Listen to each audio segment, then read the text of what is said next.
All right, good evening tonight, and welcome to the Dark Horse Area 51 IndyCar Series. Here again with green, white, checkered TV. My name is Boomer Logan, and we are very excited to bring you the action here in the Indy Series tonight. We will be doing 125 laps at Kansas. Obviously, the NASCAR Cup and Xfinity guys, and I think Trucks too, just got off the track, so we have it reserved for tonight, and we got quite a bit of fun going on at this 1.5 mile track tonight. So going to be an absolute blast. Look to see if anyone has anything for Nick DeGroot and Jeff Heisong, two of our only two winners through 5 events so far this season. So race number 6 tonight on the calendar, and I've got my good friend Gael Brooks here with me, who's going to help me call the race tonight. How you doing tonight, Gael? Doing well, Boomer. Yeah, looking forward to tonight. Like you said, and like I said, NASCAR just finished up their weekend over here, so now it's the IndyCar's turn to have some fun with these guys, and obviously much faster track here. And the question mark is going to be the progressive banking. Do we see that play much of a role compared to what we see in the stock cars? I think answer probably will be no, probably not as much of a need. I think again, clean air and having that track position going to be the all important thing tonight, but. The question mark, I think, tonight's going to be fuel mileage. It sounds like it could be tight if you really dedicate saving. Maybe you could pull off a two-stopper. Otherwise, it sounds like it's pretty much a guaranteed three-stopper.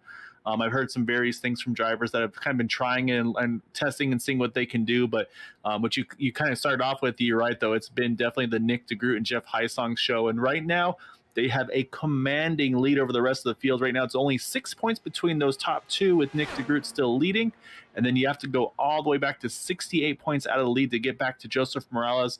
And then you go another 8 points back to Eric Peterson, and then Yari Brupacher rounding out our top five. Again, though, say no playoffs over here at the Indy Series. So after tonight, this will actually be the halfway point of the season. And of course, one thing to mention is that one drop week. So everybody will have at least that one reprieve of maybe either a missed race or a bad race. Maybe try to jump themselves up the points a little bit. But right now, some of these drivers are going to have to really get their head down and try to have a really strong second half of the season to try to find a way to dethrone that 89 and 18.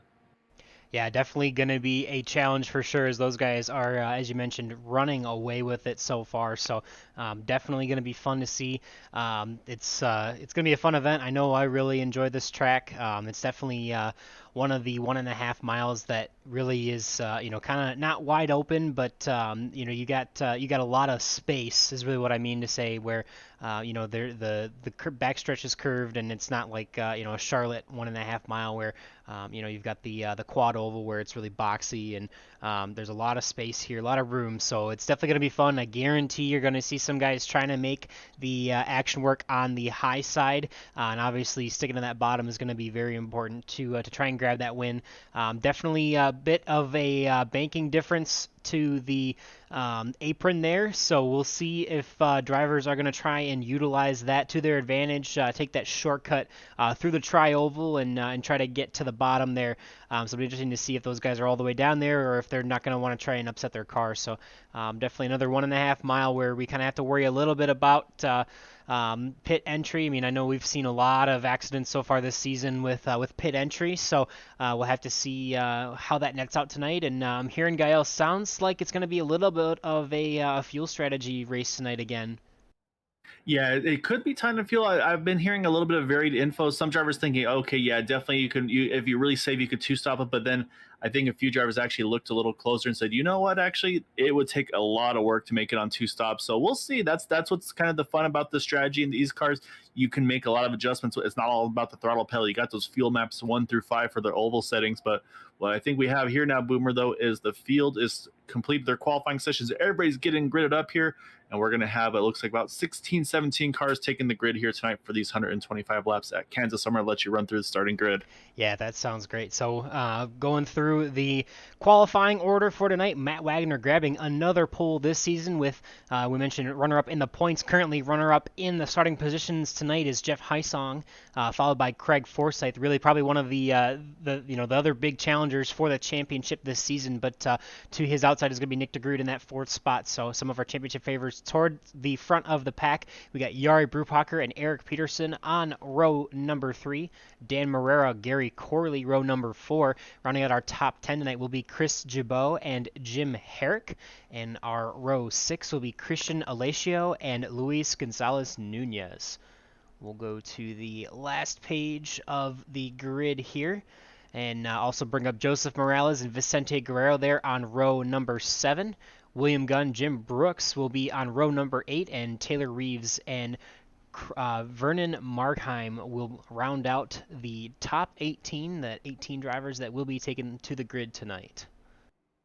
Yeah, one thing to note as well, a couple EOLs tonight, so you're going to see a few drivers drop a little to the back before we get underway here. So watch for the 15 of Luis Gonzalez, the 51 of Jim Brooks. Those drivers, I believe, dropping to the back. I'm not sure if it's related to last week or, again, maybe some connection issues, things like that. Just say, hey, you know what?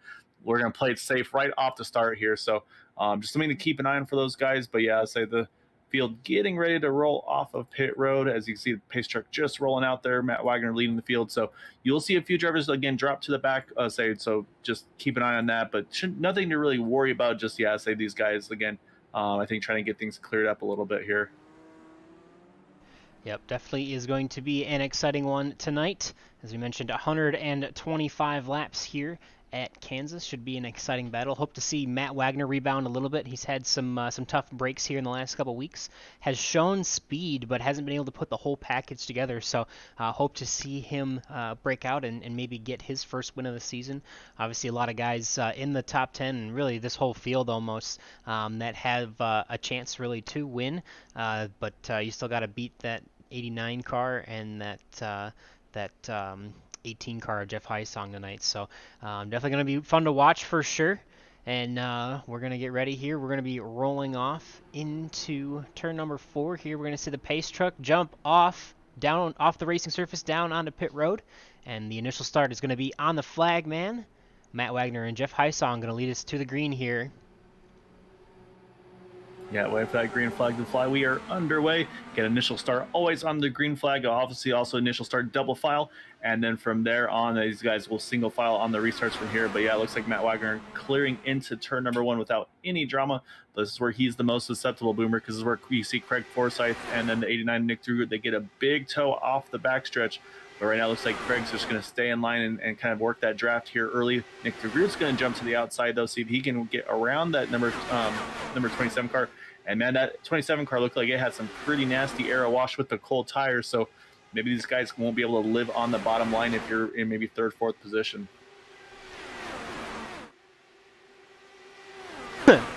Yeah, for sure. Definitely going to have to watch that throughout the night. Definitely is always aero a big play here at the 1.5 mile track. As we see a little bit of a battle there for 3 wide. Let's focus on that for a second there. Now 2 wide. Looks like that was Craig Forsyth and Jeff Heisong there getting into the action early on with Eric Peterson right there behind that mix, gunning for those top 5 positions there.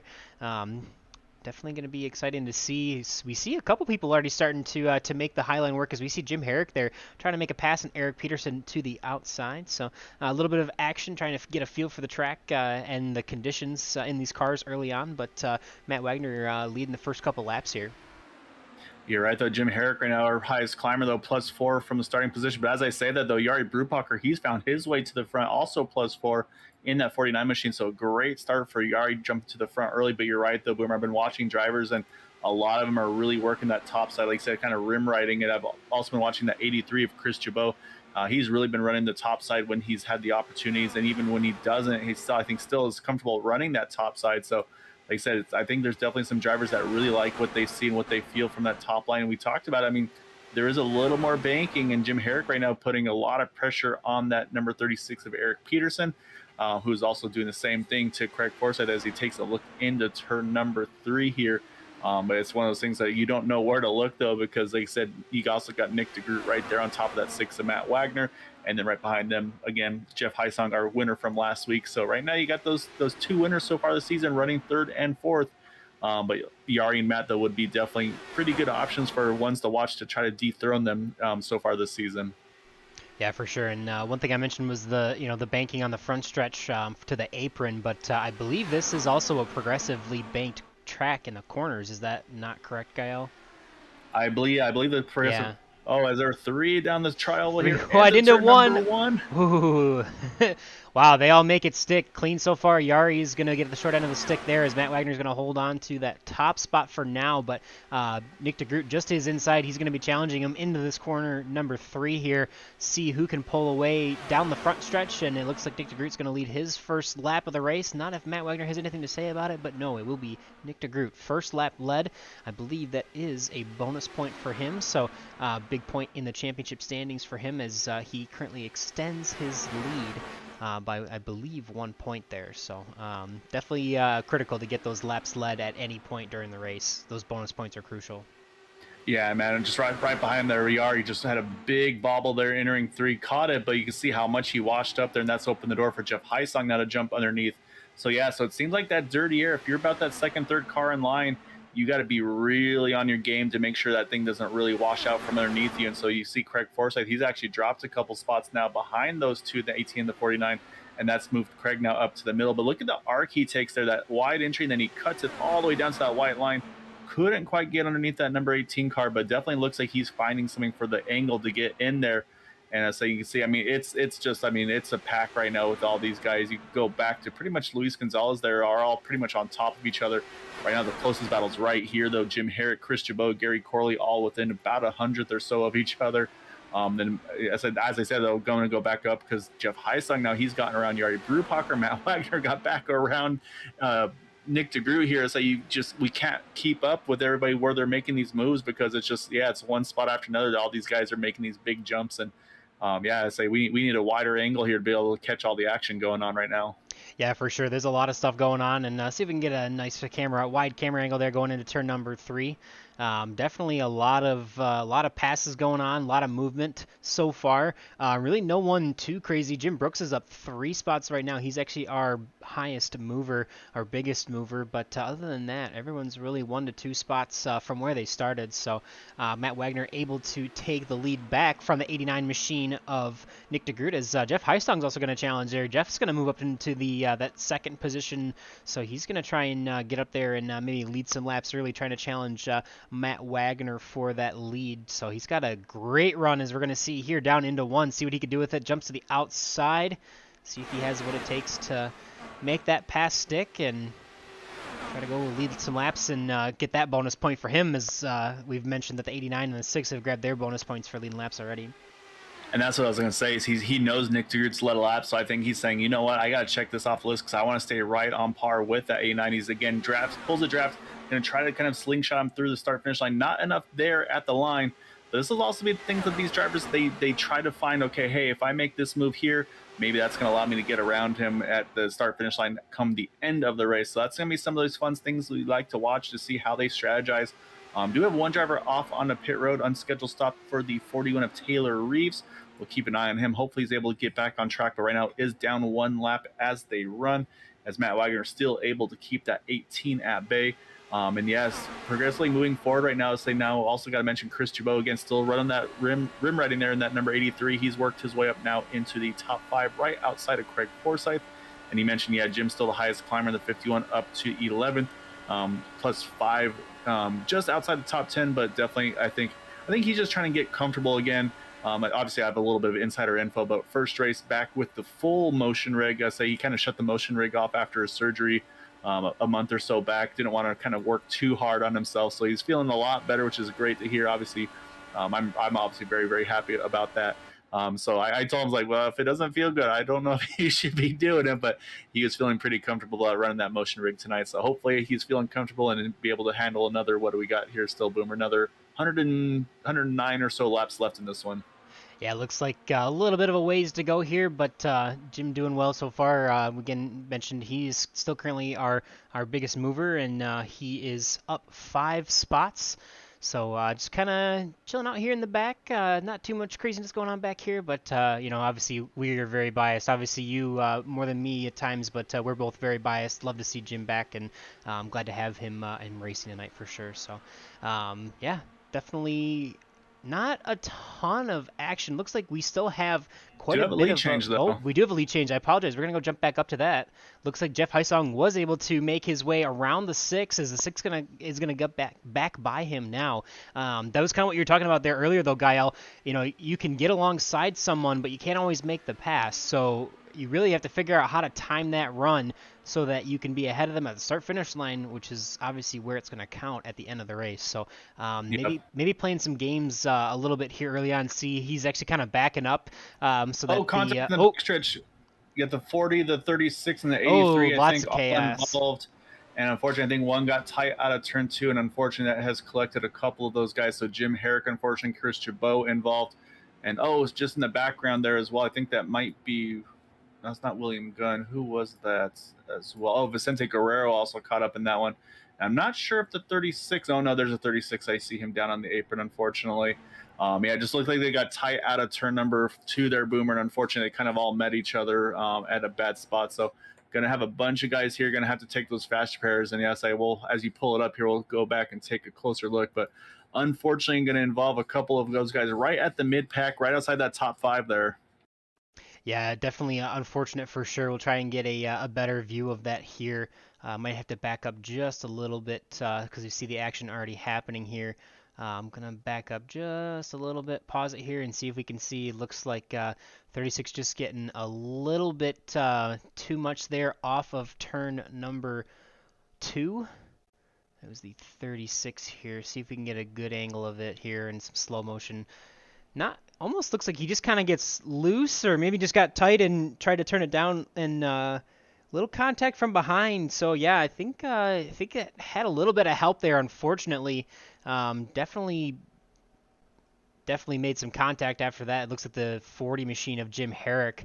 So yeah, definitely checked up and didn't really. I don't know if Eric was going to hit the wall on his own, but definitely a mistake by Eric that I'm sure he wishes he could have back. But unfortunately for him, he's probably going to have to take his fast repairs. It looks like a lot of drivers actually already coming off of pit road. So we'll jump back up to that live now here. Looks like Matt Wagner is going to resume the lead. And yeah, not a lot of strategy. Everybody's hitting pit road, 4 tires and fuel. Unfortunately, it looks like Chris Chabot in the 83 has retired after that incident. Unfortunately, maybe just was like, you know what, like, and it's one of those things. I mean, like I said, it was a little bit of a miscue by the 36. Obviously, I know, obviously not intentional by the 83. But it's one of those things where I think we're all kind of our worst critics and hard on ourselves. So hopefully, it's not the case for Chris why he left, but unfortunately, looks like he's going to be an early retirement tonight in the 83. I believe Eric Peterson did have to take a tow, so he's still having to wait to get back on track here. And then also trying to see, so we mentioned the unscheduled pit stop for Taylor Reeves. I believe this puts him back on the lead lap in that number 41. So a great opportunity for him with that unscheduled pit stop earlier.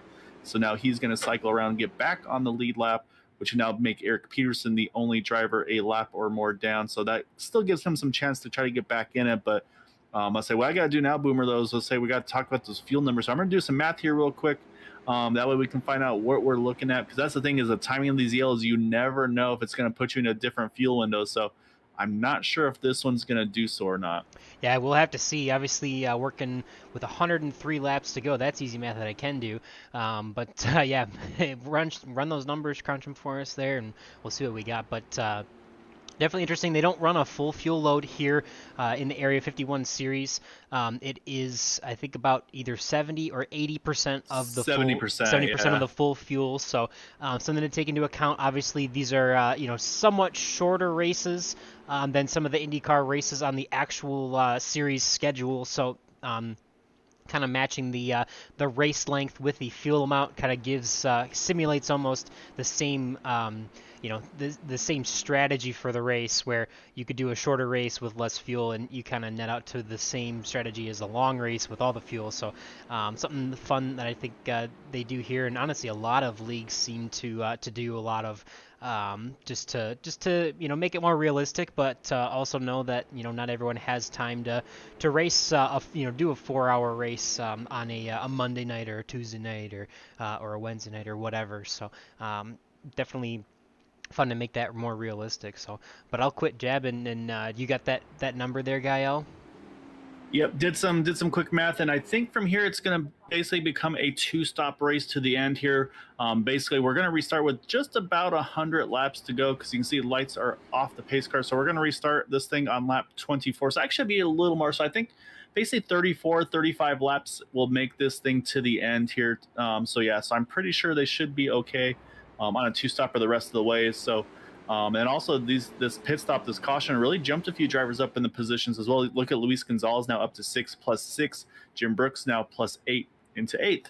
So I'll say these guys making some good gains with that pit stops. Let's say getting that in and out lap, and of course getting around that incident as well. So Ken mentioned that it looks like Eric Peterson is back on track, but I actually do need to mention Vicente Guerrero actually was also had to take a tow. So we have 2 drivers, 2 down. But here we go, Boomer. These guys that pace truck's about to duck off. We're going to get back to green. And now the restart will be controlled by the 6 machine of Matt Wagner. That red and black machine, down and away is he. And he will lead us back to green flag action into turn number 1. Gets a good jump over Jeff Heisong there. Lined up behind him is Nick DeGroot, Craig Forsyth, and Jari Brupacher. That is your current top 5 for the night. So pretty much everyone in the top 5 started in the top 5. Obviously, we said Luis Gonzalez Nunez just knock on the door in 6th place, up 6 positions. So see if he can try and challenge these guys. But it's been a lot of back and forth with some of the drivers up here. But top 5 really kind of staying put, and more of the action as far as up drivers being up and down is further back in the pack. But Matt Wagner able to hold on to this lead, as it looks like we do see a couple connection issues again for Jeff Heisong. Hopefully that can clear itself up and he can continue to finish out this race. Yeah, it's always a concern for the drivers around, but yeah, so far looks like it's clearing up a little bit here.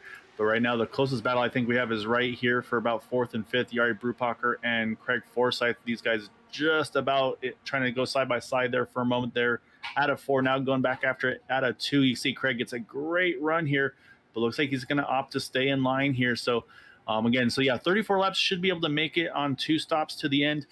Going again, that's all based on going green. But we talked about, Boomer, the risk and reward of maybe trying to run a little long on fuel, maybe try to pit a little later, because again, we've talked about these cars are so treacherous in and off a pit road under green flag conditions. Even if it's not going to make a difference of when you pit, or should I say how many pit stops you have to take, it still might be a benefit to just be able to take less or pit later and have that lesser risk of getting trapped a lap down with the cycle. So it's a gamble. The short pit, obviously, maybe get some fresher tires on, make some faster laps later. But right now, I don't see a lot of pace drop off. So I kind of like the idea of maybe just staying in this main pack, saving as much fuel as you can, maybe pitting like 2-3 laps later than the front runners that are having to burn up all that extra fuel. Yeah, we'll see. If you're mentioning that, we'll be around 34 laps for fuel. We restarted with about 100 to go, so easy math is 33 and 1/3 laps for 100 laps to make 2 stops. So not a lot of room to play with strategy, so you're going to have to really, really, really try and save here. Sometimes it helps, you can do something where you run the first stage, the first stage long, the middle stage you run short, and then at the end you kind of do the undercut for the last pit cycle. So we'll see. I'm sure these guys have plenty of strategy in their mind, as looks like the top 3 battle is actually tightening up just a little bit. Probably our best action on track. We got 4 cars here now within 0.4 of a second, so or about a half of a second. Craig Forsyth there now joining right behind Nick DeGroot as he made that pass on Jari Brupacher, and it looks like so will Luis Gonzalez Nunez to break into the top 5. But lots of exciting action here at the back of the track, or at the front of the track, I should say. There's a little bit of... There's some good action in the back of the track. Yeah. Back to back here. William Gunn and Joseph Morales, they're going at it. Gary Corley's right there. Jim Herrick's right there as well. So yeah, we've got, again, it's hard to keep up. Because these guys are going after it all over the place here, Boomer. But then, yeah, back up front, though, you've got Craig Forsyth now working over Nick DeGroot here for that 3rd position. And, yeah, definitely appears to be a highline preference for some of these drivers. But I think, basically, if you've got the front, you got the clean air like Matt Wagner does, I think you're going to want to pretty much run that white line as best you can. You can see he does go back up to the top a little bit to then kind of get that nice arc into turn number 1 there. But I think right now, at some point, if these guys try to make that big move on him, you might see these guys then try to then Matt maybe protect the inside a little more. But I don't know. I'm thinking that Jeff looks pretty content to let Matt ride here and lead this thing. So I think Jeff got his bonus point and said, all right, I'm going to use Matt as my pick here, save some fuel again, like we talked about. So maybe again that fuel mileage maybe still is close. Maybe these guys can't go full send on the 33 laps or 34 laps we talked about. So it's always a strategy call for these guys, or again just maybe a little gun shy about being one of the first to hit pit road under green if we get to that point tonight. Yeah, for sure. It always kind of seems that the leader obviously going to be the one using the most amount of fuel because they don't really, they do lift a little bit, but not always a ton here. So definitely going to be using the most fuel out at the front of the pack, kind of, almost like super speedway racing in a stock car, but doesn't really give you a lot of chances to save that fuel, and that means if you're up front, you kind of have to commit to that and pit early, and like we've already mentioned a few times, quite a bit of treachery coming into pit lane. Here is not as bad because it does have the progressive banking where the difference at the apron isn't so terrible, but definitely treacherous. And these guys, we've seen a lot of cautions, as we've already mentioned, throughout the season with getting to pit road. So getting closer to probably about halfway maybe or so through this run currently, about 15 laps into this run after our restart or our caution at lap number 20. So going to be probably another 20 more laps or so before we get cars down pit road. Yeah, exactly. Yeah, 20 more is going to be the goal for a lot of these guys. Obviously, right now, all eyes, I think, will be on Matt Wagner to see when he ducks in, if things continue like they are. But, man, look at Luis Gonzalez-Nunez, though. He is definitely – everybody's kind of going middle. I'd say Luis is middle top, and Luis is just like, okay, I'm going to basically run the wall pretty much. So kind of the Tyler Reddick line, if you will, Kyle Larson line as well. But look at that. Nick DeGroot takes away. He's got to be careful because then you get all that aero wash. And look how much ground he lost just because of Nick DeGroot kind of taking that clean air that he was looking for. And that's the worry. If you make that gamble, you go up top and they take that line away from you, you've got a lot less time to react because then that wall is going to jump up and bite you if you're not careful. Yeah, that was one thing that I was taught from very early on in racing. You can never catch somebody if you're running the same line as them, and you can definitely never pass them. So applaud Luis trying to find something, make something different happen. Obviously most of the leaders are to the bottom, so he says I'll go to the top and see if I can make that work. And might have to adjust the strategy though as he's falling back just a little bit. Now Yari Brubacher is going to get just about side by side with him, going to tuck in there, and still got a really nice battle here for really everyone here in the top 6. We do have one, Jim Brooks, about a second off of the top 6. Now up, you see him back there in that green and black car, 9 spots on the night, so he's definitely our biggest mover. Our second biggest being Luis Gonzalez-Nunez here, who we've been watching for a little while, so he's up 7 spots. So so far a good night for them, up in the top 10 and doing pretty well. Matt Wagner also having a stellar night so far.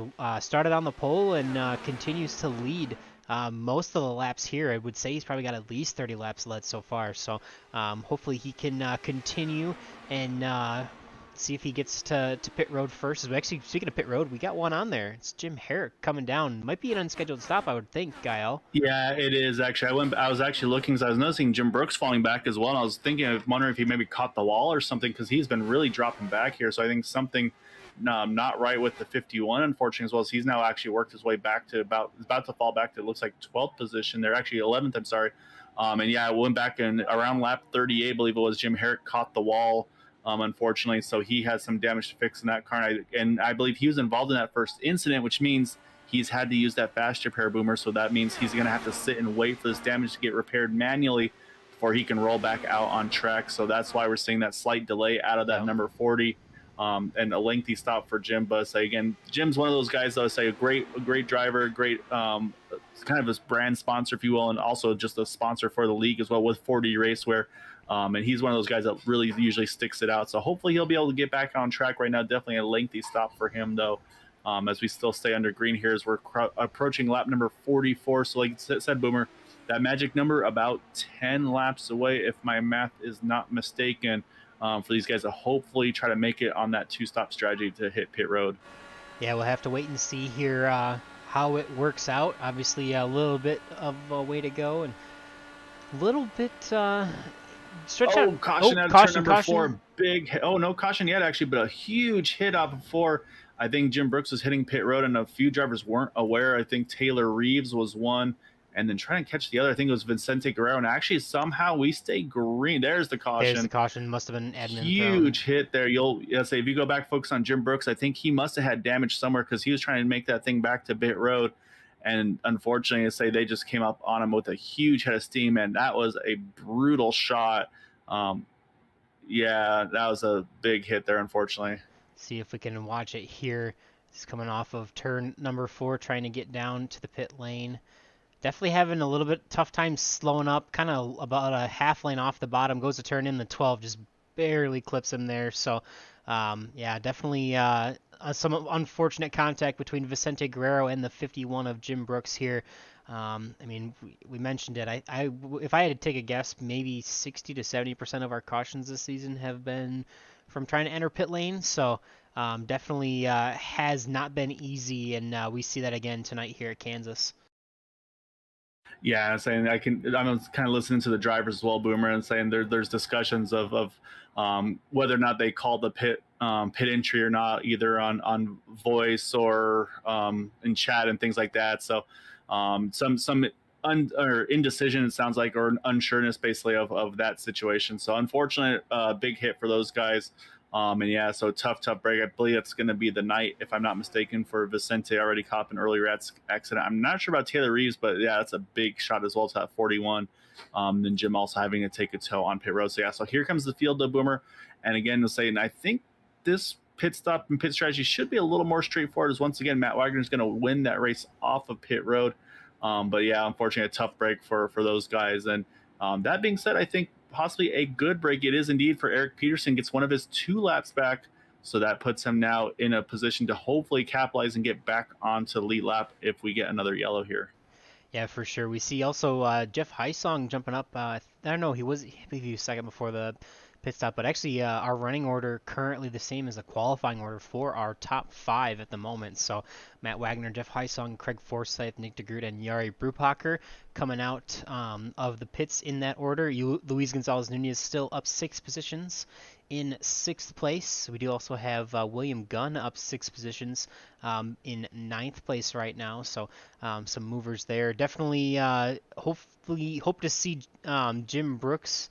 It looks like he may have actually retired just based on the live timing and scoring. So we'll have to update that for you for sure. But we do have Chris Jabot, already our first retirement. Jim Herrick is still in the car on pit lane. He is got about 4 minutes of damage here to repair. So but that's going to be quite a bit to get back out on the track, so we'll see if he does make it or not. Obviously, Vicente Guerrero also some lengthy damage from this pit stop, so they are going to continue to sit on pit road and continue to go a few laps down, unfortunately. So, yeah, like you said, it does look like I believe it's Eric Peterson, right? Gave him a chance to get a lap back here, so good for him. And yeah, see how it shakes out here. Yeah, and I can confirm, unfortunately, 2 retirements after that wreck. Taylor Reeves and Jim Brooks both retiring. So, unfortunately, that leaves us currently, I believe, with about possibly 12 to 13 more cars left in this one. It could be an opportunity, like we mentioned, for Jim Herrick to say if he can get that damage fixed, at least, kind of like I said, run a couple more laps. I mean, he'll be able to pick up at least 2 more spots, possibly more, depending on Vicente as well. So, it could jump him back into the top 15. And we saw that last week with Matt Wagner. He basically kind of toughed it out, had a tough start to the race, but still stuck with it and was able to gain some points in that championship, which always, you never know. You never want to have a bad race for your drop week, but I say the more you can have maybe a top 10, top 15 drop week, that's going to be ideal. So, but what we do have, Boomer, is we're going to have one to go as time by, and Joseph Morales is going to come in and top off, because I'm looking at the field number again, Boomer. We talked about every caution, kind of got to do the numbers here. We're going to restart this thing at lap number 49 as we come around. So it's going to basically put us at just outside of 75 to go, 76 to go. And if you can go maybe 38 laps now per tank on fuel, you could one stop this. So I think we're going to have that fuel mileage race potentially now for sure. Yeah, it's interesting to see because was it Joseph Morales was the only one there to come back down on pit road and top off. So he's going to be trying to be aggressive maybe on the fuel saving here, see if he can make it the rest of the way. I could be wrong. I know a lot of our races have kind of played out this way to where we could probably expect at least one more caution here. Would love to, see it go green to the end, but we've definitely seen a few yellows late in some of these races, especially during the pit cycles. So we'll have to see how it's going to play out as we're going to see the pace truck back down onto pit road again. Matt Wagner going to be the control car once again on the restart, and he is down and away, leading Jeff Heisong, Craig Forsyth, Nick DeGroot, and Jari Brupacher in the top 5 back under green. Luis Gonzalez Nunez currently in 6th, Dan Morera 7th, Christian Alacio, William Gunn, and Gary Corley at the moment round out your top 10. So back to action here with about 76 laps to go, as Sky Al mentioned there, and going to be a fun race to the end, I think.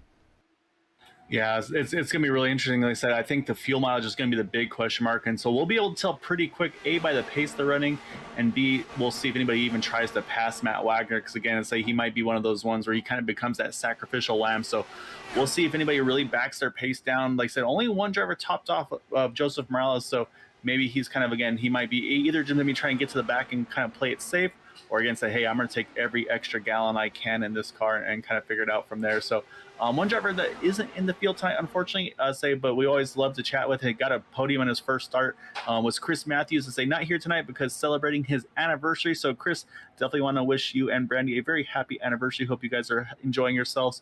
Definitely love to see you back on track, but definitely, of course, got to have some time with the misses, especially as I know you got a little one coming in the near future as well. So hope you're doing well. Wishing you both the best. But look forward to seeing you back on track, sir. So definitely wanted to give you our well wishes over here at Green White Checkered. Yeah, for sure. Happy anniversary, happy wife, happy life. So definitely make sure you're not racing on your anniversary, and definitely understand that. But yeah, congratulations to a good friend and broadcaster here at GWC TV. So definitely a fun night for sure for us, though, here at Kansas, working on, like we mentioned, just under 75 laps to go here. Still pretty much anyone's game here for just about the top 6. You can kind of almost throw a blanket over them, as you see Luis Gonzalez Nunez again working on Jari Brupacher. He's going to complete that pass off of turn number 2. On to turn number 3, he is now back into the top 5, currently up 7 positions tonight. So still our biggest mover of the night, and going to be definitely seeing him a lot more up towards the front of the pack. We've seen some great runs for sure from Luis recently, and a little bit of chaos for him a couple more recently, I should say, some races that didn't fall his way. So excited to see him hopefully try and finish here up in the top 5 and hang out. Another one we mentioned was Matt Wagner. I mean, he's showed a lot of pace, a lot of patience tonight. Glad to see him earning his keep up here at the front of the field, and I mean really has controlled almost all of this race so far. So good to see those guys up in the top 5, challenging some of our some of our championship battle drivers, as we look and see Luis Gonzalez Nunez is going to grab one more spot up to 4th place now. So plenty of action going on here in the top 5. Yeah, and so yeah, and again, it looks like right now not a lot of pressure from Nick DeGroot around trying to get around Matt Wagner. So again, it kind of makes me feel like that they're using him for that fuel mileage like I talked about. So we'll have to keep an eye on that. I don't know for sure, obviously, the official strategy for these guys, but it kind of has that feel to it. As like I said, Luis Gonzalez working his way now up to 4th, like you just mentioned. And just I'm still keeping an eye on some of these guys. And the one worry I have is like Joseph Morales. I think he's trying to maybe run that fuel number, but he's starting to risk losing the draft to those guys in front. So you gotta find that balance of fuel saving, but also staying in the draft, because that draft is the ultimate fuel saver. So if you go, let's say again, you can go map 1 full rich, you can go map 5, which is full lean under race pace, and then map 8, the caution map, which is pretty much extreme lean. But you do that, you're not going to hold the draft. So you got to be careful not to go too low. Like maybe a map 5 or 4 might be too low. Maybe you have to do a map 3 to hold the draft, but still save fuel. And there's always those two trains of thought, Boomer, of maybe map 1 while lifting or lifting the throttle to kind of just roll out of the throttle, use less fuel that way, or keep the pedal to the metal and use the fuel map to your advantage and just use the leaner mixture. So which one's the right one? I don't know. So that's why these guys are the ones that are so talented and so successful at what they do. But yeah, right now I think Matt right now just like I said, I think he's pretty much the one that's kind of leading the charge, and these guys are like, yeah, I don't really want to lead here. So, like I said, we got to see if we get to that magic number. Which now again, I gotta go back and look because I'm trying to think the numbers. As I talked about 38 laps. So based on that, that's going to put us at about what 95, about lap 92, if I'm not mistaken, would be about the window for those guys that try to make it to the end. Yeah, which would be doable, at least for if you could make it that far, you could go to the end. So we'll have to wait and see. But yeah, still, I mean, pretty quiet, although pretty tight here in the top 5. Obviously, Luis Gonzalez is grabbing that 4th spot, but really nothing too crazy so far. Just kind of hanging out in the middle parts of this race here, just about halfway, 1 lap from now. And yeah, I think it was actually Craig Forsyth last week. He was saying he was using map 8, I think, at one point to save some fuel, but we were kind of at a short track last week, and you can't really get away with that nearly as much here at a 1.5 mile track. So yeah. And that's the thing is, I mean, Craig, he's done it before. I remember talking to him at a race at Dover that he won where he basically stretched his fuel to just a ridiculous amount of laps. And he said he was basically changing his fuel map basically every turn, every straightaway, where he would basically go really lean in the turns and then go back to rich on the straightaways to kind of hold that position because it was one of those races where it's really tough to pass at Dover. So he knew he could kind of control the pace running the low side. But then, like I said, but make sure he doesn't get jumped on the outside through the straights. So he had to kind of go rich in it back up. So Craig is definitely one. I say he's got. It feels like at times he's probably got more than 2 arms and hands in that car to able to kind of turn all the knobs and dials and still drive that thing. So that's the thing is it takes a lot of kind of dedication and a lot of just knowledge about okay, here's what I need to do here to make the numbers. And they have the dash, they have the live numbers, Boomer, to tell you like, okay, you're running this basically this either miles per gallon or liters per for depending on which setup they have.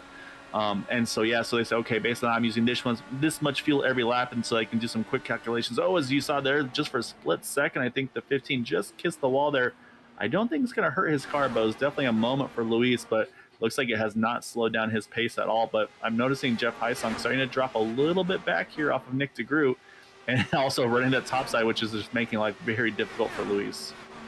Yeah, I was going to mention, we jumped back there for just a second to Dan Marrero, William Gunn, and Christian Alacio, who really had probably the only other good battle going on here in the pack, in the back of the pack, I should say. But jumping back now to the front runners here.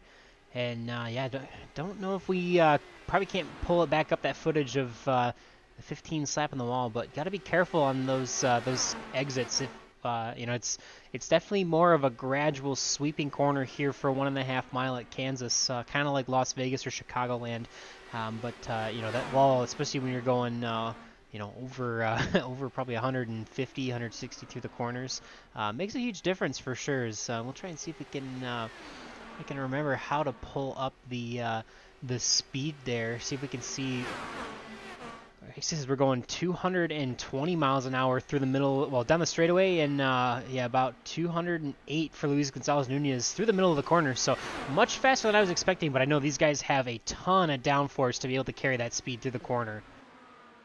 Yeah, the other thing to note is you can see right there, Luis has kind of been bouncing between 5th and 6th gear. So I kind of honestly just assumed those guys would be running the high gear in 6th the whole way through, but Luis actually kind of bouncing between the two. So that's going to also burn a little more fuel out of that number 15 car. So again, you wonder how many of these guys are running the fuel mileage versus running just outright pace. So like I said, right now, I mean, let's say Luis is giving Jeff all he can handle right now, running that second lane. Craig, let's say I think Craig's gotten kind of comfortable right back there in that number 27 machine. Like we talked about, he is definitely one of those fuel mileage fellows, but right, again, he's not one that topped off though. So actually none of them topped off now that I think about it, except for Joseph Morales, who unfortunately is about 2 seconds now off those guys in front of him. So unfortunately, he's going to have to pretty much do it without any drafting help now. So interesting to note, Jeff Heisong is pretty much keeping it in gear number 5. Luis is shifting back and forth, as we'll probably see here in a second, but Craig was keeping it in 6th. So even though, you know, it may not be as fast, but Craig's only 2 to 3 tenths of a second behind these guys, as Luis is going to make me a liar and he's not going to shift anymore. But they were, you know, could be from tire wear that they're slowing down just a little bit and they don't need to shift as much. But with staying in that higher gear for Craig Forsyth all the way around the track. It decreases the RPMs, and you'd be amazed how much of a difference that makes, especially when we're going this fast. Not just the fuel maps, but when you're going this fast, how, you know, one gear higher and a little bit lower RPM, less revolutions, less cycles of the 4-stroke engine to save some fuel. So definitely going to be interesting to watch here to see how he fares versus the guys just in front of him here for their fuel mileage, as we get probably close here within about maybe about 15 laps until pit stop. Do you think here, Gael? Yeah, so that's what I'm pulling up right now, is trying to run the numbers again. And so pretty much everybody pitted around lap number 45. Obviously, we restarted, I believe, on 48. So basically at pit stop at 45, though, that, of course, split in half, you're going to get 40. So if you go 40 laps each tank, you would make it to the end. Again, with these guys going, again, a couple laps after the restart, you could probably bump that down to about 38 laps is kind of my rough number that I think would be the realistic option. It's going to be fun to see what the strategy is. I think 38, if they could go 38 to from when they pit at 45, go 38 more and then hit pit road, I think they could make it. It would still require them to save that entire second run. But like I said, the way nobody's really been putting any pressure on Matt Wagner kind of leads me to think that for sure Matt's going to have to do probably at least a splash for his second stop. But I do watch some of these guys, and I'm watching these guys. They're really starting to spread out and drop a lot further back here. The top six actually gapped Gary Corley by about a second and a half. And now Nick DeGroot, Matt Wagner, they've actually dropped Luis by about a second as well. So I think some of these guys have kind of gone fully committed to the fuel mileage situation, kind of like Jeff Heisong and I believe Yari Brubacher. I'm not sure about Craig now. He's kind of picked up a little bit. Actually, as I said, here comes Luis calling in. He's going to hit pit road. So I think Luis is going to split this pit run here. He's going to kind of try to split it in thirds here a little bit early. And here comes the treacherous pit entry. Whoo! Oh, he's locking it down. As long as he gets down to speed, he might get away with that. But whoa, that was a close one. That's about as that's about as sideways as you could probably get without losing it. So definitely great to see him get onto pit road safely, at least. Haphazardly, but locks it up again as he comes into the pit stall. Is he gonna have to No, he can make his pit stall there. Jack's going up at that weird angle, so we're gonna come back up to our leaders here. Matt Wagner again leading the way. We'll see who is going to be able to stretch it out on one more stop, or if everyone's going to have to come back and still do two after that last yellow flag at around lap 45. Yeah, so what Luis is doing here is he's going to try to do basically two stops and kind of split it evenly, whereas these other guys, I think, again, they're just going to run it absolutely as far as they can. So we'll see. Obviously, there's no knowing which is the right decision. Right now, Eric Peterson is actually ahead of Luis Gonzalez on track. So right now, Eric would still be the lucky dog. Luis would have to take the wave round if we got that yellow. So that'll be the next thing to keep we got a crash off of turn number 2. Yari Brubacher. And big Jeff hit Heisong there. Yeah, Jeff Heisong as well. And I heard on the radio there, Luis Gonzalez was just heartbroken. He's like, oh man, he's like just 2 laps too soon for Luis. And yeah, and then these drivers are definitely chatting about the fuel and the pit strategies, I think, because a lot of these guys, I think, were thinking they could do it. So that being said, though, let's say we'll pull up the replay and take a look. And just got a 2 there. It looks like, Yari just got a little tight out of 2, and unfortunately collects across the 18 car. And and then big hits here. We definitely saw Yari in the 49 getting a little bit tight off of 2. A couple laps back there, so obviously didn't mention it at the time, but he was getting closer and closer, and unfortunately just tried to get too much maybe, or could have been a little bit of aero wash, not sure, but just gets up into the wall. And really Jeff Heisong just an innocent bystander at that point. But that's gonna I think benefit a few drivers here. Everyone probably pretty much, other than Luis Gonzalez Nunez, I think, because Eric Peterson is actually going to get the lucky dog this time by. So that's going to trap Luis down a lap, though he did already pit, which means he'll wave around and he'll be okay. But, Yari made it back to his pit stall. And actually, no, yeah, it looks like I think Yari may have had to take a tow, unfortunately. But yeah, this is great for Eric Peterson because this gets Eric his lap back. Now he's basically back on cycle the leaders, and I mean, it's obviously sucks for Luis, but it's at the same time, it's not the end of the world.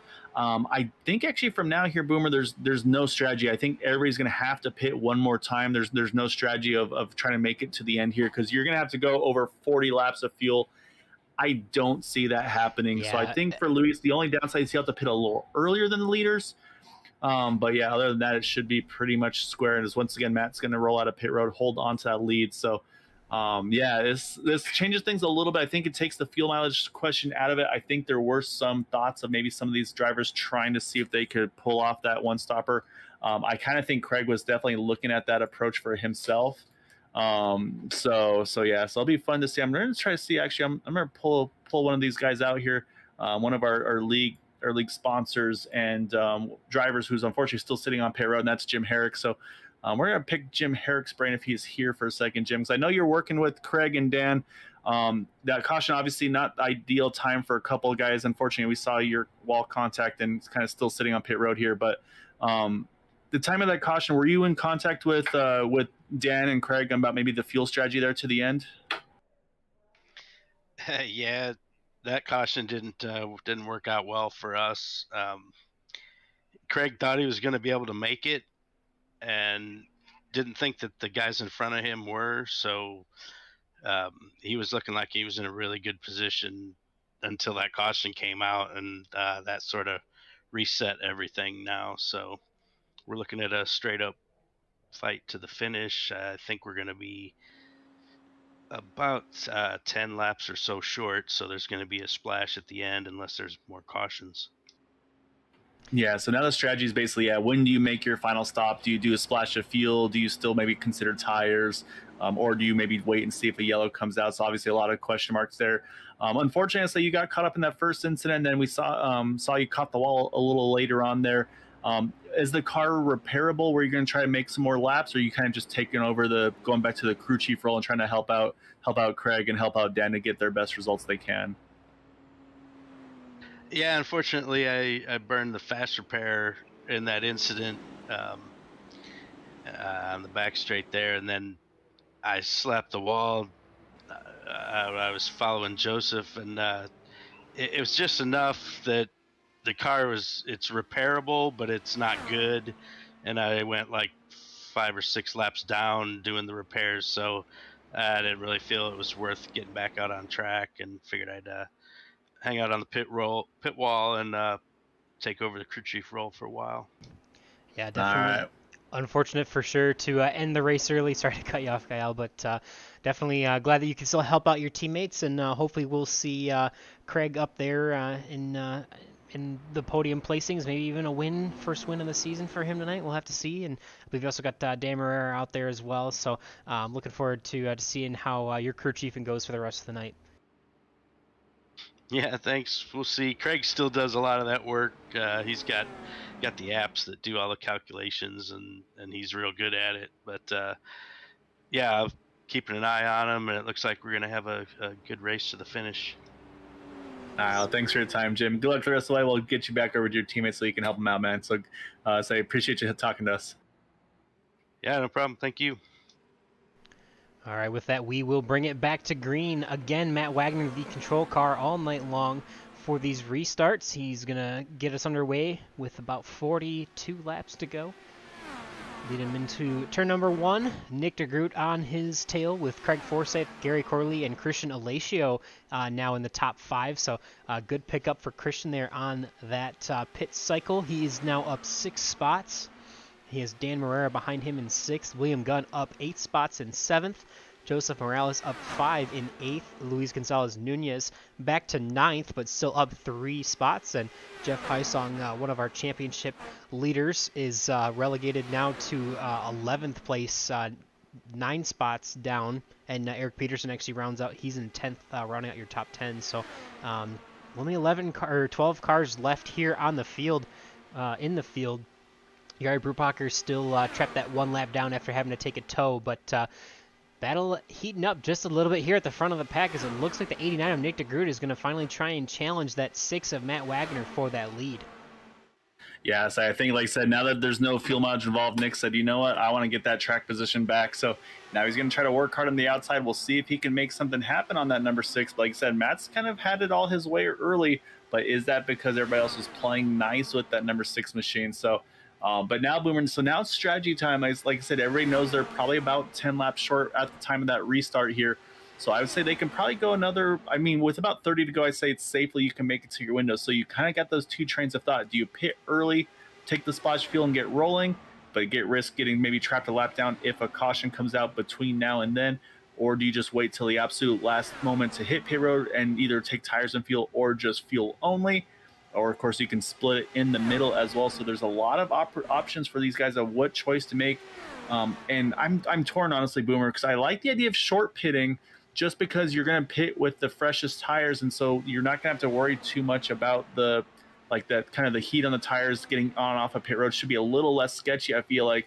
But oh man, Nick and Matt, they are going at it tooth and nail. Unfortunately, Matt's got a little bit of a connectivity hiccup right now. That's going to make Nick's life all the more challenging because not knowing exactly where that 6 car is.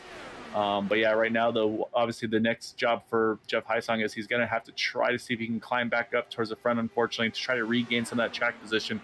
As last time by Luis Gonzalez Nunez ran the fastest lap of the race, a 24.94, about 4/10 quicker than our leaders. So Luis trying to regain that track position after having to take that wave around. Yeah, he's tearing it up back there. He's already up at least 2-3 spots since the restart. So Luis is trying to make good ground up here. He's now behind Dan Morera. 2 spots out of the top 5 right now, but looking to try and recover after that spin and lock up. But fortunate enough for him, during that pit stop, he did not have to deal with a penalty, so locked it up, but still made his way down safely under pit road speed without issues. He's going to pick another one off here, Dan Morera, making it look easy, entering into turn number 1. Going to have it clear through the middle of the corner and down the backstretch. A little bit of a run back to Damarera, but I think Luis has got that spot, so he's up to 6 now. Back up to 6 spots gained on the night. Again, our hardest charger battle for the night. Christian Alacio also now up 6 spots in the 5th position, and now William Gunn also up 6 spots back in 9th. So going to have to see who is going to be that highest climbers. It looks like Luis Gonzalez Nunez is going to be up 7 spots with that move back into the top 5 for him. So he's really tearing it up. Definitely not any fuel saving out of the 15 right now. Also, good mention. Want to mention Gary Corley having a nice solid run now after that last pit cycle. Finds himself up here in 4th place with some of our leaders. So he's doing very well for himself tonight up in the top 5. Yeah, Gary's having a really had a quiet night going early, but yeah, now it's kind of go time. He's really kicked it up a notch in that number 7 Carvana machine. So, like I said, man, I'm still watching Matt and Nick, and they're just slicing and dicing with each other right now up front. But yeah, like I said, Gary's having a great run. He's right there at that lead pack. He's going to have company soon of that 15 of Luis Gonzalez. So, like I said, Luis is definitely, I think he's driving determined right now, saying, man, I wanted to do that strategy. It didn't work. And so I want to get back up there and kind of not leave anything to chance for these guys. So love the kind of the grit and him going right back after it here. The one that I'm a little worried about, though, is Jeff Heisong. He's still kind of at the back of the pack. I kind of expected him to make a big charge. I'm wondering maybe just playing it a little bit safe after what's happened to him being in that incident, saying, hey, I got no fast repairs left. I want to make sure I get to this thing to the end unscathed. Again, I don't see anybody making that field number to the end anymore. But maybe also thinking, hey, maybe I get that timely caution during pit stop cycles and I can just save that fuel, because that's what we talked about. But man, look at Luis. Here he comes again, though, Boomer.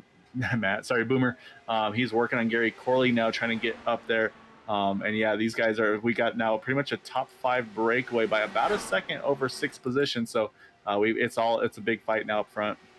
Yeah, man, Luis is tearing it up. He's starting to make quick work of Gary Corley here. He's already around him, and he's hot on the heels of Craig Forsyth now as the number 6 and 89 machine continue to do battle. We mentioned you have to be the leader at the line. The 6 car running the lowest line around the track, but Nick DeGroot trying to time that run so that he can get around him towards the start-finish line. You see here he's going to make his move to the outside in turn number 3. Not as quite as good of a momentum shift there. Not a good run down the backstretch, but he'll still pull alongside him into the front stretch, and he's not going to lead that lap, but he has to figure out how to get ahead of that 6 machine at that start-finish line to win the race at the end there. I mean, I know obviously, it seems silly for us to try and, and mention that, but that's really where it matters, and timing that run is going to make all the difference, because you can't beat Matt on the bottom. You're going to have to try and get around him on the outside and get that draft, get that run, and that speed around the outside to carry it to the win. So we'll see if Matt can continue to hold him off. He's done so pretty much all race long. I think he's only not led about 10 laps or less. So Matt really been in control of this race all night long, and hopefully see him victorious at the end. But it's been an exciting battle, and I mean, this top 5 has been eventful all night long, and as far as broadcasting goes, it makes it so much fun to watch. Yeah, it really does. Do you need to mention that we did have Joseph Morales? He hit pit road, 4 tires and fuel for him, so he's made his bet. He's going to basically be good to the end. Again, he is a trapped lap down right now. But yeah, you're exactly right, though, Boom. Right now, Nick is trying to find, okay, where do I need to position my car to find a way if I can just get my nose cone ahead of Matt out of turn number 4. But also, you notice Matt's not able to really hug that white line as tight as he probably wants to. And that's going to put him at risk of, like, you see, when Nick makes that big arc on the entry, then cuts it down, Matt drifts up a little bit, and Nick has an opportunity at times to just get underneath. But look at here, he gets right nose cone right now, just ahead of entering turn number 3. So Nick is making little by little solid ground here. I think what's helping Matt, though, is the fact that out of turn number 4, you get that tri-oval there. You kind of get that kink down to the bottom, so it kind of helps that shorter line around, because if it's up on the backstretch, there's been a couple times Nick has gotten around that number 6 machine at certain points on the backstretch. So, but again, you see Matt drifts up a little bit there out of 2. Nick, as soon as he peaks to look maybe a little, Matt makes sure he covers it. But yeah, right now, so far, nobody blinking on that pit stop. But Luis Gonzalez, though, he's working on Craig here as they get tight out of turn 4. And these guys having that fight for that top 3 position, while Gary Corley is just kind of sitting back and watching these guys dice it up and figuring out where he wants to position that 7 car here as we still get closer and closer to that final pit stop. And so far, it looks like no strategy for these guys, though, Boomer. I think they're going to wait till last minute. The question will be fuel only, or maybe just minimum fuel and tires to maybe help you out. I worry about the pit exit on used tires. That's where my concern is for the fuel only stops. You're going to have to be very careful on that throttle. Right, for sure. But the one thing to mention, if you do not take tires and you can make it work, that's 4 seconds, because it takes about 8.5 seconds or so to complete a stop with 4 tires and fuel. When you're only fueling the car, it takes around 4 seconds to do so. So definitely a huge difference on pit, or on not on the pit lane, but out on the track, because you can see based on our ticker, Jeff Heisong is 3.8 seconds behind our leader, and those 4 seconds on pit road correlate to that on the racetrack. So getting in and out of pit road will definitely be very crucial. We'll see how well Joseph Morales was able to do it compared to everyone else. He had a total time. And Luis is coming in right now, Luis, Boomer. Sorry. Okay, no, you're fine. So we'll see Luis a better stop this time. A little bit of lockup, but it looks like he made his way on a little straighter, and is going to get a chance to get his final service for the race. We'll have to pay attention to the times, because I was going to mention Joseph Morales was on pit road for 37.2 seconds. Now, that doesn't include any time getting down to pit speed or going on the outlap, getting up to race speed. So we'll have to see who does that best, as we'll also see Nick DeGroot now coming down pit road. Hot. Yep. Oh, it's too hot. Yep, I popped up, and yeah, that's too hot on entry for Nick DeGroot. He is going to have a stop and hold penalty, unfortunately, in the 89. So, but the thing is, we're aware of it. The other drivers may not be aware of it yet, so we'll see. Does anybody blink seeing the 89 hit here to say, okay, we got to come in too? Do you mention Christian Alesho? He is in as well. And it was an 8-second stop for Luis, so that tells me 4 tires and fuel for that number 40, or sorry, for the number 15 machine. But so far, no other takers as of yet. So I'm waiting to see if anybody gambles with the short pit strategy, or the fuel only strategy. Christian Alesho also 8 seconds on pit road. So so far, no takers. But yeah, unfortunately for Nick DeGroot, he is going to have a long pit stop here and probably drop at least 2 laps down, it's looking like. But so far, those are the only ones that have hit pit road. So far, we still have the remaining top 7 of elite lap drivers to hit pit road. And you know who's jumping for joy right now? Jeff Heisong. He's not going to make any mistakes on pit road, knowing and watching Nick de Groot getting held here for 40 seconds. So Jeff Heisong definitely fortunate there. Is going to come out, I would think, a couple laps ahead, or a couple spots ahead of Nick de Groot, with that big mistake for Nick that you don't ever often see. Looks like he's taken a little bit more time than the 40-second penalty, I believe, here. So not entirely sure, but he is still sitting down on pit road as Eric Peterson's going to make his final stop of the night as well. We see him rolling down on pit road. Matt Wagner continuing to lead this race, now with about a half of a second gap to Craig Forsyth. With 17 laps to go. We'll see when these guys end up pitting. Most of the top 10 that were running before pit cycle started have not yet pit. Matt Wagner, Craig Forsyth, Gary Corley, Dan Morera, Jeff Heisong. Now it looks like we also have William Gunn in this time by. So that top and unfortunately, I can confirm also Eric Peterson too hot on entry. He's going to have a penalty as well. And Nick is back on track, but you're right though, almost a minute on pit road. Really long pit stop for Nick after the penalty. Not sure why it's so big, but yeah, Eric Peterson unfortunately also too hot on entry, so he's gonna have to serve a penalty. Oh, so actually they're just updating right now. So Nick de Groot got nailed for an unsafe entry and speeding. Okay, so that's I was just going to mention long. it. Yep. Okay, that's what I was going to ask. Yeah, because both of those are two separate penalties, unfortunately. So must have had a pit road violation, hit the box or the cone or something. So unfortunate for him. It's going to put him, I think, 4 laps down actually now. 4 down, yeah. And Eric Peterson now 3 downs with his penalties. So unfortunate big hits for both those guys. Yeah, unfortunate for Eric, working all that way to get back up, and then a mistake like that to wash it all away. But unfortunately, he will be ahead of Nick de Groot, who made a bigger mistake than he did on pit road. But yeah, definitely not the way you want to end the night after climbing all the way back up. But we do have 13 laps to go here, and so far the rest of our top 5 and Jari Brubacher in 6th haven't blanked yet. So we'll see when these guys are going to elect to pit, because they do have to go at least one more we got pit trouble stop. the backstretch, actually. I think Jari Brubacher on the outside wall. Car's straight, though, so he's still okay. But actually, as I say that, Jeff Heisong just called in. He's pitting, so this is going to be very touch and go here. If Jari can get around safely, it should be okay here. And yeah, Yari's down on the apron. He's going to try to get to pit road. Matt just called in. He's going to be pitting here as well. So it's all starting to kick off here, Boomer. Unfortunately, Jari, he has made it to pit road. So I think we're okay. He's down on the pit wall, so Matt should be jumping. He's jumping in here. Oh, and Matt's going to loop it. Oh. And there's the caution. Oh, heartbreak for the 6 machine. Although if he gets rolling, he should be able to stay on the lead lap. So saving grace here is he's going to lose the lead. But I think he's going to be ahead of everyone else that has already pitted, because they are currently 1 lap down. So, man, Matt's going to only lose about 4 spots here with that big mistake. But thankfully for him, his mistake, unlike the mistake for Eric Peterson and Nick de Groot, isn't going to cost him nearly as much. So Craig Forsyth actually going to jump into the lead spot there. He was waiting to pit.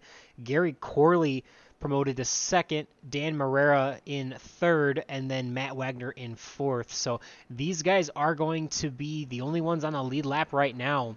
They're going to get to pit. What do you do here, Boomer? Feel lonely, or do you take tires? I don't know. I would almost say you really want to take tires here at the end, because everyone who already pitted in that green flag cycle also took 4 tires. I wouldn't want to be the only one without them. But Craig Forsyth is going to have some great track position. So is Gary Corley and Dan Morera, and Matt Wagner is going to be in 4th.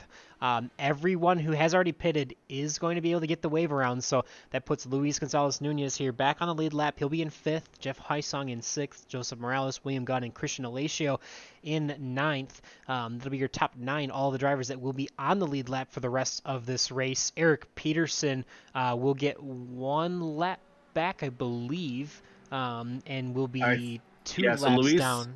Yeah, so Luis gets the wave around. He's back on the lead lap now. And that's right. My apologies. Too bad though, but it's not bad though for Luis, because even though he's the wave around, you're like, oh, he's going to be at the tail end of the longest line. Look at in front of Craig Forsyth. All those drivers are going to wave around, which basically means Luis is still going to net restart this race in about 5th position, if I'm not mistaken. So not as bad as it could have been for Luis, because you're going to have a ton of wave rounds here being led off by Jeff Heisong. then Joseph Morales, William Gunn, and Christian Alacio. And that's going to put those 9 drivers back onto the lead lap. And like you mentioned, Eric Peterson's going to go from 3 down to 2 down, and Nick DeGroot's going to go from 4 down to 3 down. So, so I mean, it's of course frustrating for Luis as he's trying to make that short pit strategy. He's going to come in here and get some fresh tires. But yeah, he should basically net out in 5th position after all these wave rounds are said and done. So it's not great, but it could be a lot worse. Unfortunately, it looks like Yari has retired after his incident there. So remember, we just talked to Jim Herrick a little bit ago, Boomer, and right now his team drivers are running 1st and 3rd right now, kind of sandwiched is Gary Corley in the middle. And we're going to have a pretty short stint to the end. So, I mean, I think for Craig Forsyth, he's just going to be living that white line on this restart. But he's got to make sure he makes the right adjustments here for the fresh tires, cold tires, and, of course, the clean air in the front of that 27 machine. Yeah, for sure. I think it's just about safe to say that we're going to get a new first-time winner for the season here tonight, I think, at least with the 18 of Jeff Heisong now back in 6th. So far, if he can hold his spot, he's going to have at least 5 spots over Nick DeGroot, and that's huge. That may be enough for him to really start to close that gap in the championship battle. So he's definitely, not had a great night, but sometimes all you need to have is a better night than the guy ahead of you in points. So we'll have to pay attention to that, see how that nets out, and definitely a chance for Craig Forsyth as well to probably climb in the points here if he can help hold on to this lead and get this win. So we're going to have probably a restart here with about, I think, 7 to go, unless they're nope, they're not waving around yet. 7 to go. Yep. Yeah. So here okay, they come. Yeah. Okay. So we'll have a restart here with 7 to go. You see all these guys coming around the pace truck, I should say. So that'll pick up the 27 of Craig Forsyth, your leader. So you're right. I think Luis Gonzalez Nunez is going to be okay, because usually when you get the lucky dog, you are tail end of the longest line. Though with the wave rounds, I think that puts the wave rounds back behind him. So We'll have to see, and nets out pretty well for Luis.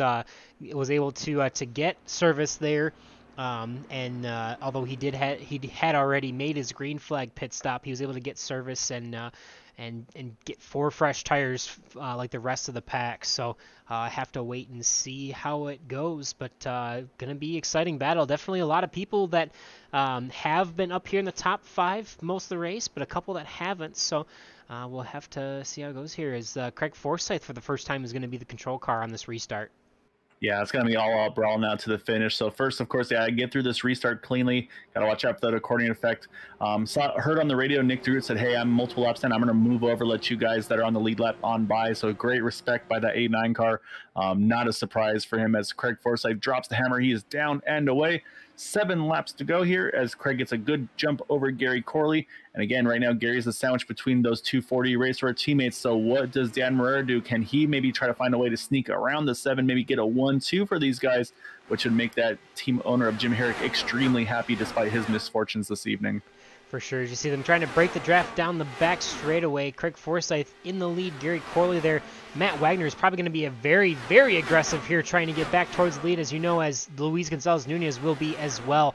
These guys have been exciting to watch so far. We know that Luis can jump up through the field very quickly, running that very high line, as Matt Wagner is now currently on the outside of Gary Corley. He's promoted to 2nd place after that restart. Luis Gonzalez Nunez hot on his heels, gonna try and make their way up into the podium placings around Gary Corley. It looks like they will. So first place, your running order is Craig Forsyth, Matt Wagner, and then Luis Gonzalez Nunez.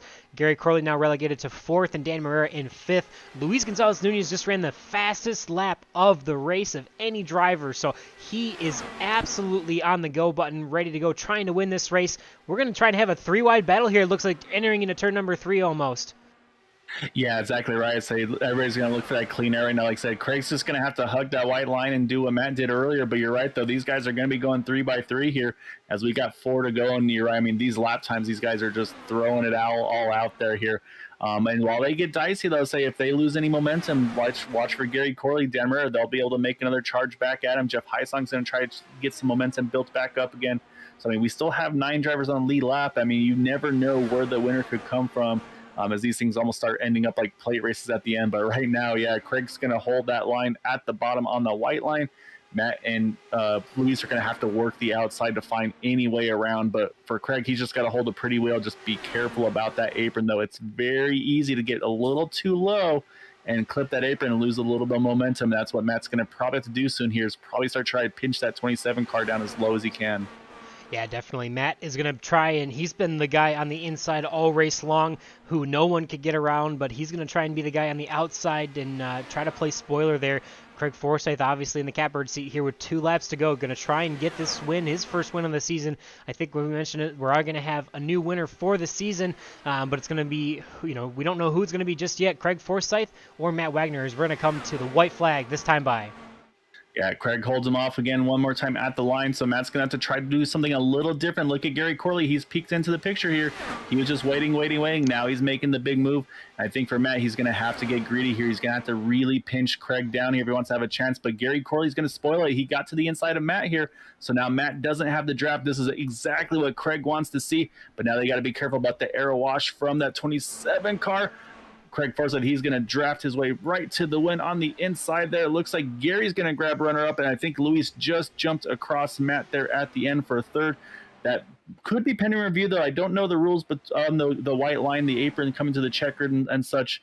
So we'll have to double-check. That could affect the outcome on that one. I don't want to make an official ruling on that one, but we do know for sure is Gary Corley and Craig Forsyth second and first. Craig getting his first win of the season tonight. Definitely a great battle for Craig. Obviously, had that track position kind of fall his way and was able to capitalize on it. And, unfortunate for Matt Wagner to make that mistake and lose that track position, bringing out that last caution. But Craig able to capitalize after the mistakes of all the other front runners, and he's going to burn it down here. Big celebration here at Kansas. First win of the season for Craig Forsyth, and a pretty solid night in the points, I would think, with Jeff Heisung in 5th and Nick DeGroot in 11th. So starting to close that gap there to that leader of Nick DeGroot, and going to be an exciting battle to get even more tighter as the season goes on. Yeah, exactly right. So yeah, like I said, no questions for second and first there with Gary Corley and Craig Forsyth. And like I said, I say definitely a big shout to Gary Corley. Like I said, he was just cruising there, waiting.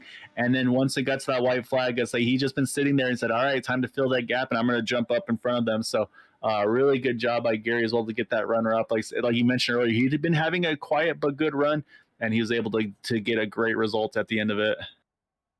Yeah, for sure. Definitely an exciting battle, and we've got a couple drivers that I think we're going to want to talk to here. So we're going to take a chance here to get those queued up and ready to go. So we'll see. Are we going to wait for a ruling, you think? Yeah, I was just doing that. I was poking around, so I do have the official ruling, and indeed the ruling was there, Boomer, unfortunately. So pretty much it's kind of like super speedway racing with these Indy cars. You do not go below the white line in Area 51. I'm not sure where that's going to officially drop Luis. Maybe they'll just bump him back to 4th where he would have been otherwise. That's going to be up for the admins to determine that one. But we do know that with that, though, that will bump up that number 6 machine of Matt Wagner to 3rd, which I don't know if I would say that salvages the race you had, Matt, because, you were so dominant tonight in that 6 car, just able to control from the pole from the get-go. Obviously, a lot of different plans on the fuel mileage, the kind of the strategy. Could you cut out a pit stop or not? And then, of course, when you get later on there, it was just the outright brawl with you and Nick. And just unfortunately, the name of the game tonight was unfortunately pit mistakes, speeding for Nick, speeding for Eric Peterson. And then, unfortunately, you got caught that apron, that little middle ground just looped you around. But what a drive back, though, after that restart. Yeah, I was actually quite fun. Like you said, mistakes. Yes, I made mistakes. And if I could take it back, I took the weight checker off because I was a little bit scared of looping it, and I ended up looping it anyway. So me and Nick were going at it, just tooth and nail every lap. That was fun. I really did enjoy that. But excuse me. Yeah, that was. Go ahead. I'm sorry. So I probably should have let him buy just to save a little bit of tire, so I wouldn't abuse those tires so much, me trying to keep the lead. I think that's what ultimately it led to my spin, because I think I kind of overheated the tires with so much weight checker on the car. Yeah, definitely saw some amazing battles with you up in the front and the 89 as well. So bummer to see you not get the win here after a very great effort. A little bit of a mistake, but got away with it with the yellow flag coming out right away. Really only losing a couple spots, but losing that front spot and not being able to get around the 27. So glad to see you still pulled out a podium placing, and yeah, it was fun to watch it tonight. You looked like you were having a lot of fun out there. Yeah, I was having a little bit of fun with my little new setup. It was quite interesting. I can kind of like see, a little bit more to my driver's right.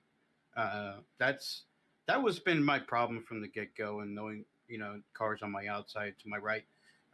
Left side is not a problem because me being almost like 50-50 left-handed and right-handed, it's eh,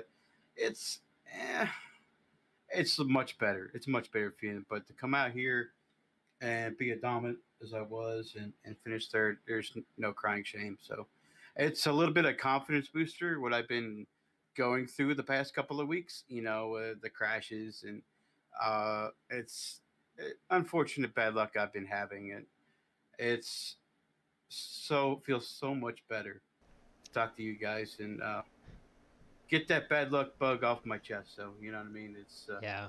looking forward to next week. I really looking forward to. I think we're Spa next week.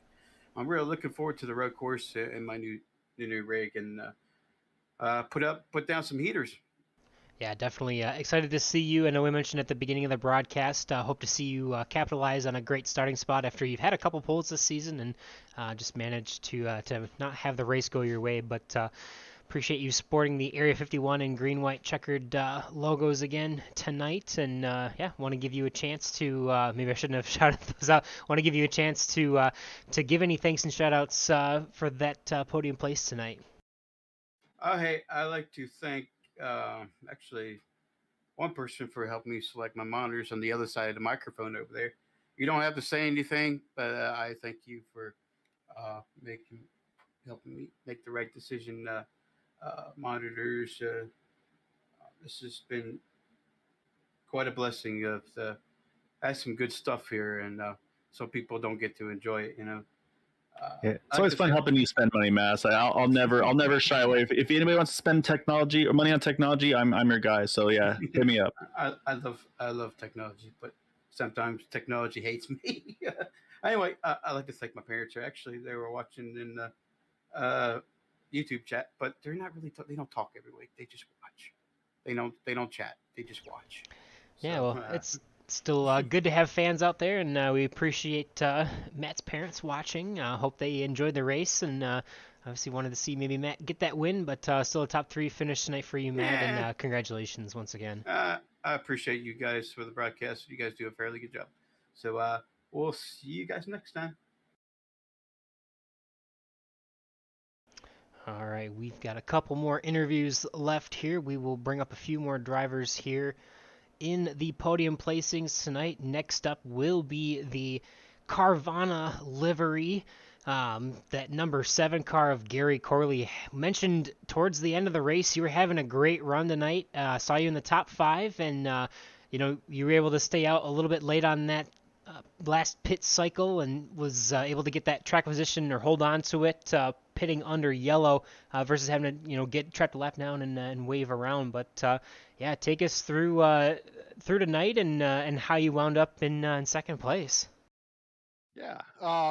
So, early on in the race, I think, I don't know, in the first 30 some odd 40 laps, I brushed the wall, just brain fade on my part, and knocked my toe out and was dropping like a rock. I dropped back, I think, to like 14th, pretty far back in the pack. And yeah, we had a yellow, used my quick repair, got back out, and just clawed my way back one car at a time.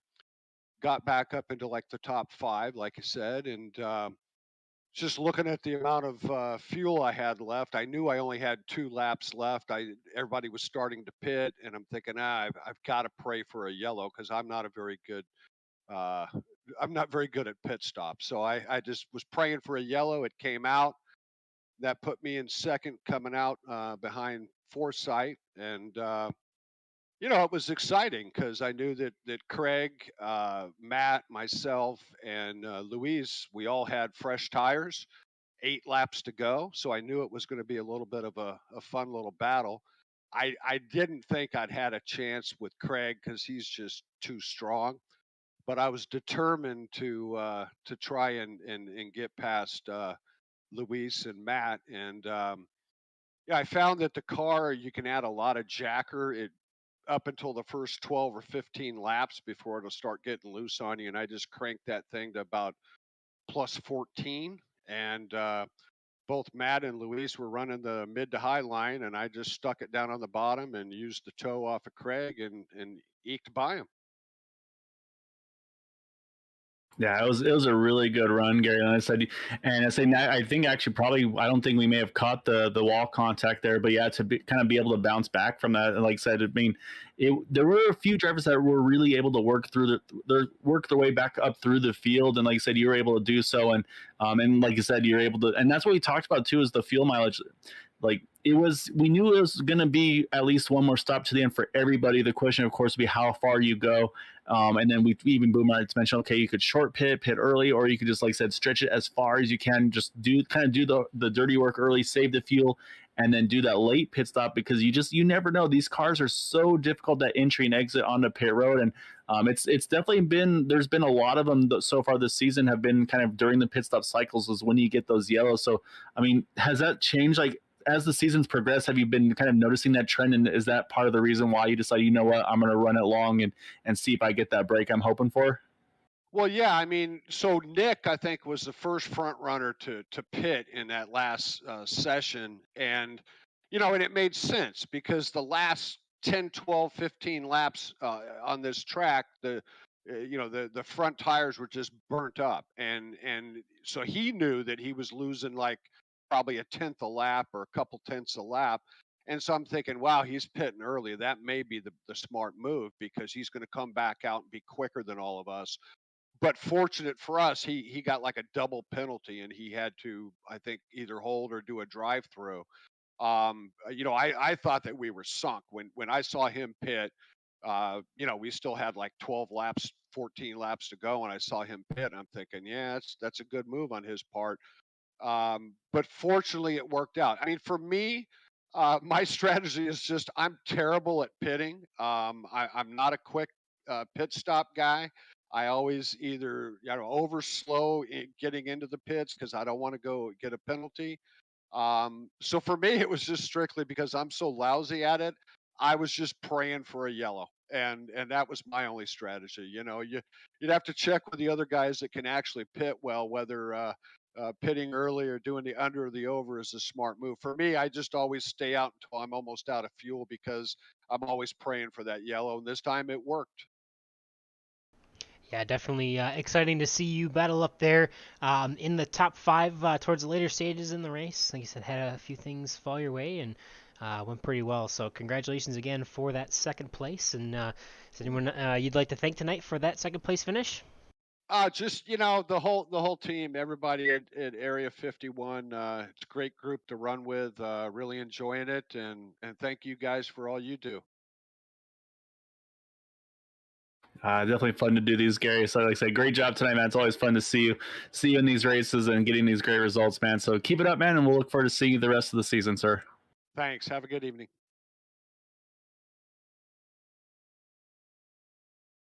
All right, that'll be time to bring up our first place finisher. Finally, someone other than Nick DeGroot or Jeff Heisong. It's Craig Forsyth with the win tonight here at Kansas. Tell us how you did it, Craig. I have broken the streak. I created a mix and changed everything up. Changed the winners circle up. I got lucky on that on that caution. It's as simple as that. Once you're at the front, it's really hard to pass someone at Kansas once you're in the lead. So I was cursing Matt that whole last stint once we were getting down to the last couple laps because I was like thinking he's not going to let me lead a lap. And then finally he dove in and I still had 2 laps to go. So I'm like, all right, I'm going to lead a lap. And then boom, the caution came out. And it was like perfect. Couldn't have been more perfect. And yes, I mean, obviously we talked to Jim a little bit as well. Unfortunately, his bad luck, but he hung out to work with you and with Dan there, kind of work on strategy. I was kind of listening into your guys' radio at one point as well, where you guys were chatting about, or I should say in the iRacing radio. I'm not spying on Discord, I promise. But you guys are talking about it sounded like when that one caution came out where it was right on the edge of maybe making it on a one stopper.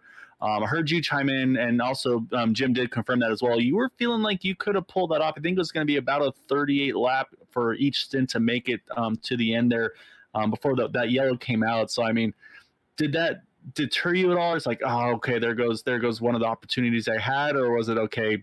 There goes that. Okay, what's next? What's the next plan now to try to win this thing? Yeah, you just roll forward to what's the next plan. I mean, yeah, I was when Matt and Nick commented when they were going to be pitting, and I realized they weren't. Because they'd said, I think I was going to pit in 4 laps, and it's like, well, I was going to pit in 8, and you needed to pit in 6 to be able to make it. So I was like, I think I've got this. And then the caution came out, so that eliminated that. But that's what you do. You as the race evolves, you change your strategies based on what's happening in front of you, and make sure that you're ready to adapt.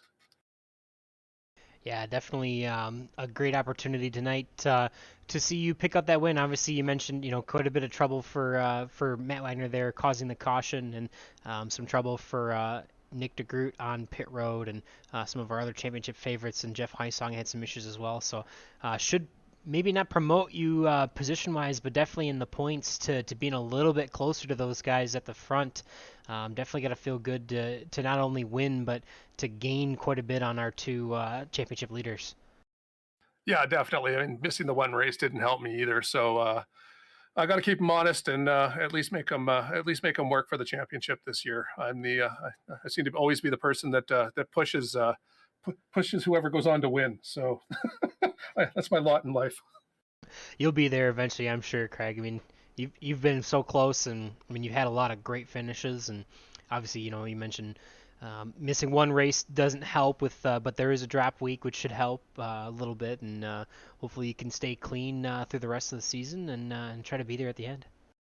You betcha. Yeah, no, I got to thank my guys. I mean, Jim and Dan were both, in the chat. We were going over strategies, talking, keeping apprised of who was pitting where. So I mean, that helps a ton during this, so that you can focus on your racing while still, being your own pit crew, and having a couple extra guys just to throw ideas off of works really well. Yeah, for sure. Anyone else you want to give thanks to tonight for that first place finish? Oh, it's always the Jim. I mean, Jim, team boss, 40 racewear.